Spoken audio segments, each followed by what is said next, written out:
تصوف کی بدنامی ہے. اور یہ کچھ جو پاکستان میں ہوتا ہے وہ یہاں برطانیہ میں بھی اس سے بھی زیادہ معراج کے ساتھ ہے. برطانیہ میں گھر گھر یہ ہو رہا ہے. جن کا حتیٰ کہ کاروبار وہاں نہیں چلتا ان کا بزنس یہاں بہتر چلتا ہے. برطانیہ اور یورپ میں جو وہاں ناکام ہوتے ہیں وہ اس مارکیٹ میں آتے ہیں. یہاں ان کو اور بڑے بڑے پکے گاہک مل جاتے ہیں، صرف اس لیے کہ علم کی کوشش نہیں کی کسی نے. اور اہل سنت کی نسلیں عقیدے سے ہاتھ دھو رہی ہیں اس لیے کہ وہ اپنی اولاد کو علم پر نہیں لگاتے. اہل سنت ماں باپ ہیں، جدھر دیکھو اولاد عقیدہ چھوڑے جا رہی ہے. دوسرے عقیدے کے لوگوں کی اولاد اپنی راہ سے نہیں ہٹتے. وہ چھوٹی عمر میں بچوں پر علم کی محنت کرتے ہیں، پڑھاتے ہیں، عقیدہ سکھاتے ہیں، عمل سکھاتے ہیں. اہل سنت کے ہاں نہ علم پر محنت ہے نہ عمل پر محنت ہے. خدا کا خوف ختم ہو گیا ہے. نہ علم پر محنت نہ عمل پر محنت، نہ شریعت پر محنت نہ طریقت پر محنت، نہ عقیدہ ہی کوئی بتاتا ہے. اگر اہل سنت والدین کی بچی کسی دوسرے عقیدے کے ہاں اس کی شادی ہو جائے 6 مہینے لگیں گے اس کا عقیدہ بدل جائے گا. 6 مہینے بھی میں نے میکسیمم کہا. اس طرح عقیدہ بدل جائے گا. اس لیے اس کی سرے سے بنیاد ہی کوئی نہیں. اس نے صرف یہ دیکھا ہے کہ ماں باپ 11ویں شریف کرتے تھے، بس. اس کو یہ کسی نے بتایا نہیں کیوں کرتے ہیں، اس کی اصل کیا ہے. صرف دیکھا تھا کہ پیر آتے تھے اور وہ دم کرتے تھے، ہاتھ منہ کے ہم چومتے تھے، بیعت کرتے تھے، پیسے لے کے چلے جاتے تھے. بس کسی نے بتایا نہیں کیا ہے. صرف یہی کوئی ساری زندگی میں دیکھا. عرس پر جاتے ہیں، اولیاء اللہ کو مانتے ہیں. صرف ساری زندگی یہی کوئی دیکھا ہے کہ ایصال ثواب کرتے ہیں، بزرگوں کو مانتے ہیں، توسل کرتے ہیں. مگر کسی شخص نے کبھی تکلیف گوارا نہیں کی، نہ خود پڑھنے کی نہ اولاد کو پڑھانے کی. کہ توسل کس بلا کا نام ہے، کو توسل سکھائیں، اس کو بتائیں. کوئی 2-4 قرآن کی آیتیں اور حدیث نبوی ان کو یاد کرا دیں. کوئی شفاعت کا عقیدہ سمجھا دیں قرآن اور حدیث سے. ان کو کچھ تو پتا ہو کہ جو عقیدہ ہے ہمارا اس کی بنیاد قرآن ہے اور سنت نبوی حدیث ہے. اولیاء کو مانتے ہیں تو کچھ تو پتا ہو کہ اولیاء کا درجہ، صوفیاء کا درجہ کیا ہے اور وہ کون ہوتے ہیں. یہ بچے بچیاں سمجھتے ہیں جو گدی نشین ہے وہ ولی اللہ ہے. لا حول ولا قوت الا باللہ. جو گدی والا وہ ولی اللہ ہے. اب ولایت کیا لگے اور گدی کیا لگے، اس پر ہم آگے آئیں گے انشاءاللہ. یعنی ہم نے بچوں کو جہالت میں پرورش کی ہے.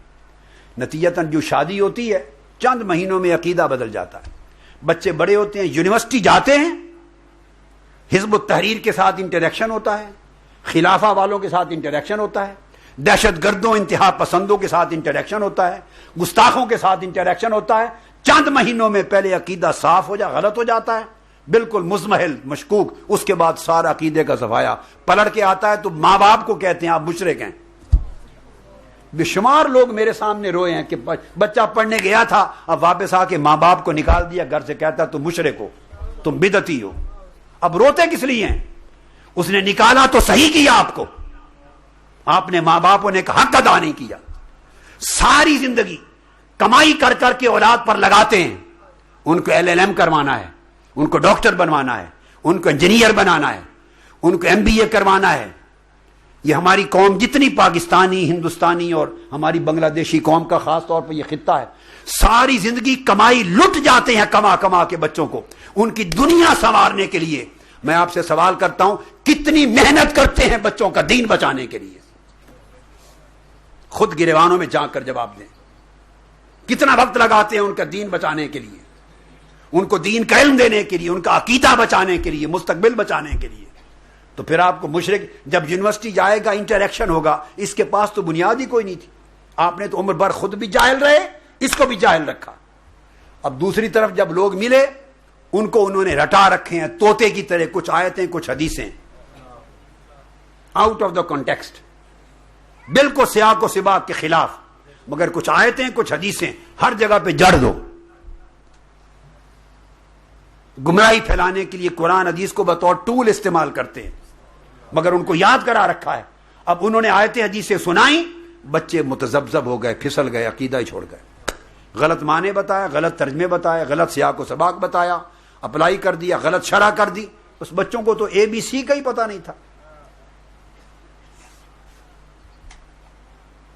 بچوں کو تو ABC کا ہی پتہ نہیں تھا. نتیجتاً اس طرح عقیدے برباد ہو رہے ہیں. عقیدے بچانے ہیں تو علم کا ماحول پیدا کریں گھر میں. والدین میرے پاس آتے ہیں دعاؤں کے لیے، دعا کریں میرے بچہ امتحان میں پاس ہو جائے، میرا بچہ فرسٹ آ جائے، میرے بچے کا جاب ہو جائے، میرے بچے کو یہ مل جائے، میرے بچے کا یہ ہو جائے. ساری دعائیں کروانے آتے ہیں.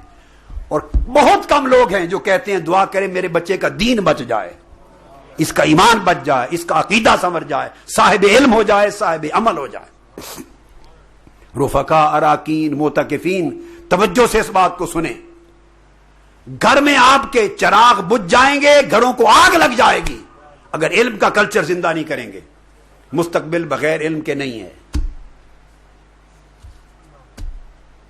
اس لیے ہم نے جب علم کے کلچر کو زندہ کرنے کی ایک تحریک بپا کی کئی سالوں سے، 20-25 سالوں سے، اور شعور بیدار کرنے کی تحریک بپا کی، تو بڑے بڑے لوگ جبے اور کبے والے جو دین کے نام نہاد ٹھیکیدار بنے ہوئے ہیں، جنہوں نے دکانیں بنا رکھی ہیں مال کمانے کی دین کے نام پر، مگر ایک رتی کا نفع آقا کی امت کو نہیں دیا انہوں نے، سوائے فتوی بازی کے، سوائے دنگا فساد کرنے کے، فتنہ فساد کرنے کے، شر کے. نہ علم دیا، نہ بنیادیں مضبوط کی، نہ عمل سکھایا، نہ اخلاق سکھایا. تو ہمارے خلاف تب سے ایک تحریک ہے. ہم اس چیز سے فکر مند نہیں ہیں. ایک دشمنی، مخالفت، فتوی بازی کی موومنٹ ہر وقت لگی رہتی ہے. وہ صرف اس لیے کہ علم کی